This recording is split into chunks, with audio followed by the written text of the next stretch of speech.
pergi ke clubbing. Kalau kalian mau clubbing gitu itu mahal. Tapi kalau kalian pakai pecun sini ya, kalau kalian pakai pecun sini murah ya, bisa nanti kalian bayarnya cuma 5 euro doang ya. Di sini pecun murah gitu loh.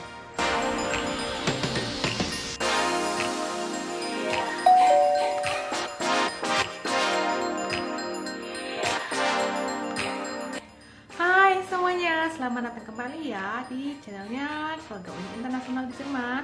Sama aku di sini ketuanya Sri Medan Sitompul asal dari Medan. Halo semuanya teman-teman, gimana kabar kalian? Semoga kalian masih dalam keadaan sehat ya, dan perlindungan Tuhan yang Maha Kuasa juga, dan tetap bersyukur selalu dalam hidup. Ya teman-teman, aku hari ini ya akan membuat video mengasih tahu kalian kalau misalnya itu ketika kalian sudah sampai di Jerman, itulah perjuangan kalian akan dimulai. Jadi kerja di Jerman ini ya, mau itu BF, DFS ataupun lewat au pair ataupun Ausbildung ya, itu nggak segampang yang kita pikirkan nyampe dan langsung kerja, tidak ya. Pertama itu kalian itu harus melaporkan diri ke kelurahan setempat, ke Rathaus dalam bahasa Jermannya. Terus lalu itu kan kalian dari Indonesia hanya mendapatkan visa sementara 3 bulan, dan kalian itu harus memperpanjangnya. Kalau nggak rasa seperti itu ya teman. Kalaupun saya salah, tolong tulis dalam komentar bagi kalian yang sudah punya pengalaman ya. Terus itu visanya 3 bulan, kalian dapat akan memperpanjang visa itu sendiri di Ausländerbehörde teman-teman. Nah, untuk mencapai atau mencari tahu Ausländerbehörde kalian ada di mana ya, di video-video aku sebelumnya aku sudah kasih tahu ya bagaimana kalian cari Ausländerbehörde email di tempat kalian berada. Ada videonya di sini ya. Nah, lalu ya itu harus awalnya kalian udah cari tahu terlebih dahulu di Indonesia sebelum kalian nyampe di Jerman. Jadi itu minimal itu kalian harus sudah melapor ke Rathaus itu maksimal itu seminggu ya. Itu kalian harus segera melapor ya, maksimal seminggu dikasih ya. Kalau ada lebih dari seminggu ataupun bahkan sebulan itu kan akan dipertanyakan nantinya ya. Terus untuk ke Ausländerbehörde itu itulah kalian harus buat termin terlebih dahulu, jangan datang begitu saja ya, agar kalian itu bisa mempersiapkan apa-apa aja yang mereka butuhkan gitu. Terus ketika kalian udah nyampe juga di Jerman ya teman-teman, nah kalian juga akan menemukan shock culture di sini ya teman-teman. Apalagi kalau kalian misalnya tinggal di kota ya, tinggal di kota dengan tinggal di pedesaan itu beda sekali ya teman-teman. Kalau tinggal di kota itu mereka agak sedikit cuek ya. Kalau di desa kalian itu akan kesepian, karena di desa itu orang-orangnya pada di dalam rumah ya, karena lebih banyak orang-orang di sini pulang kerja langsung istirahat di rumah, nggak keluar lagi. Kecuali kalau bagi yang laki-laki, mereka pasti akan ngumpul di rumah teman-teman mereka gitu ya. Tapi kalau perempuan jarang sekali mereka akan antara di rumah atau mereka masih tetap di kerjaan gitu. Lalu ya teman-teman, di sini ya kalian itu kalau misalnya tinggal di kota masih banyak transportasi. Tapi kalau kalian tinggal di desa, siap-siaplah kalian harus menunggu bus di sini, karena tinggal di pedesaan ini tidak semua bus lewat ya. Itu bus lewat kadang 30 menit sekali, 1 jam sekali. Jadi kalian harus juga cari tahu di mana sih halte bus di daerah rumah kalian. Jadi tinggal di Jerman itu nggak segampang yang kalian pikirkan ya teman. Mulai dari transportasi aja udah seperti itu.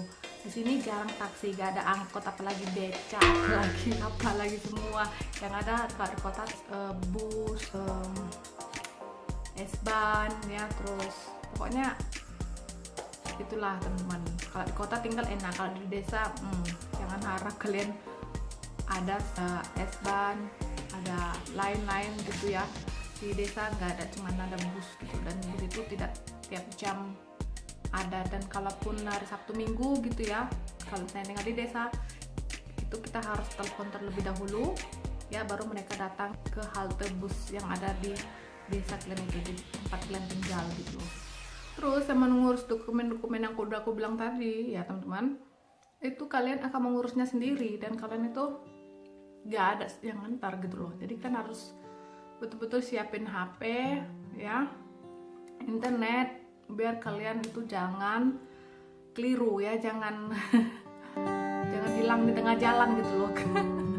Kayak aku waktu au pair itu ya jalan-jalan ke rumah teman dan ternyata aku tuh salah kota ya, dan aku gak punya internet ya, dan ada sisi ya complicated gitu kalau misalnya nggak ada internet di HP kita. Jadi kalian itu begitu sampai di Jerman ya, besok harinya kalian itu harus carilah nomor kartu Jerman yang bisa kalian untuk internet itu murah, ada banyak ya.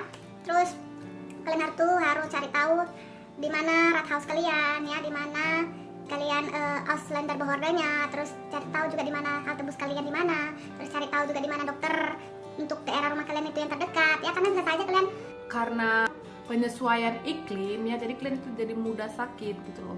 Kalaupun kalian bawa medicine dari rumah ya, dari Indonesia, itu lebih bagus lagi ya kalau misalnya kalian belum tahu di mana letak ataupun lokasi dokter kalian itu.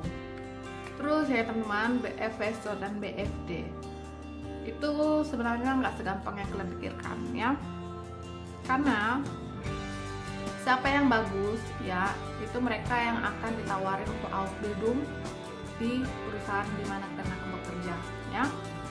Jadi di sini untuk mencari tempat praktek untuk Ausbildung ya, itu sangat susah sekali dicari. Jadi kalian itu harus betul-betul qualified ya untuk lawan-lawan kalian, apalagi lawan-lawan kalian itu adalah orang Jerman sendiri ya teman-teman.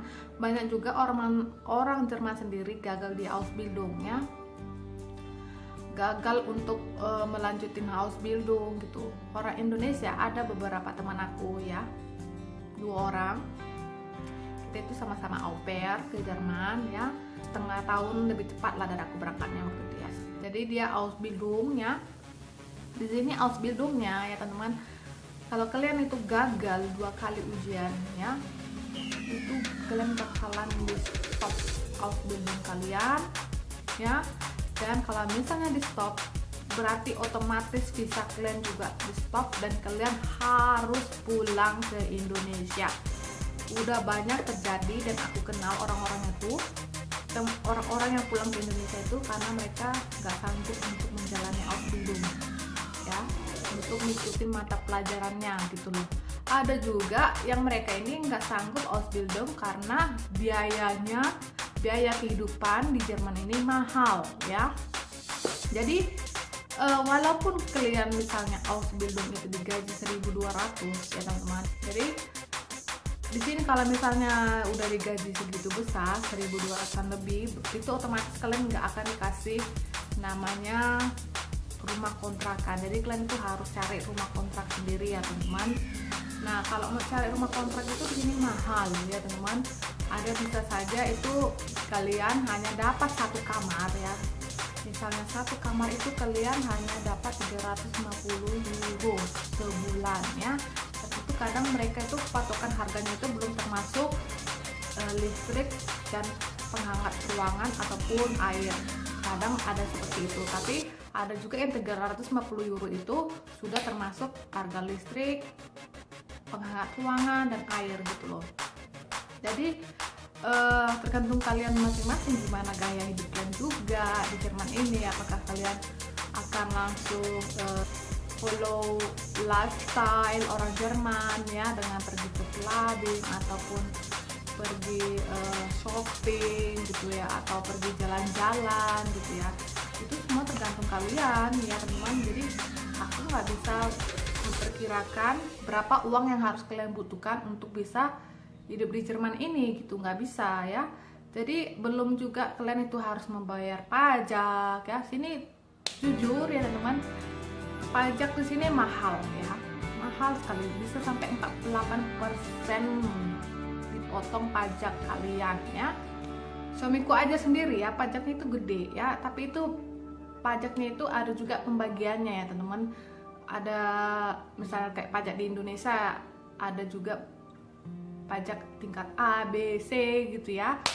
Begitu juga dengan di Jerman ya. Waktu itu aku juga, walaupun aku udah BFD ya teman-teman, aku juga sudah dikenain pajak.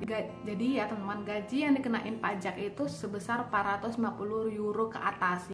Kalau menurutku sendiri ya teman-teman, kalau kita bicara tentang pangan ya untuk dimakan, di sini di Jerman ini justru pangannya lebih murah ya, karena banyak juga di sini telur ya. Telur itu juga lebih murah loh dari Indonesia di Jerman ini menurut aku ya. Kalau menurut orang lain aku nggak tahu. Terus susu juga gitu ya. Kalau misalnya lebih mahal ini di sini rumah kontrakan, mobil ya. Terus tuh bensin juga mahal, terus rokok juga di sini mahal. Pergi ke clubbing, kalau kalian mau clubbing gitu itu mahal. Tapi kalau kalian pakai pecun sini ya. Kalau kalian pakai pecun sini murah ya, bisa nanti kalian bayarnya cuma 5 euro doang ya. Di sini pecun murah gitu loh. Tapi kalau biaya-biaya lainnya seperti aku bilang tadi itu mahal ya. Jadi kalau kalian berencana beli mobil di Jerman ini ya dari hasil uang Ausbildung kalian gitu ya, kalian harus bayar uang asuransinya lagi ya, uang pajaknya lagi ya, harus. Jadi 2 tahun sekali itu mobil di sini itu harus dicek. Makanya itu di sini juga mahal ya sebenarnya biaya hidup ya. Makanya itu aku bilang kalian dari dulu itu ya, dari video-video kemarin itu bahwasannya kalau misalnya kita mau tinggal di Jerman, kalian itu harus bisa berbahasa Jerman sehingga kalian itu bisa berkompetensi dengan orang-orang sini gitu loh.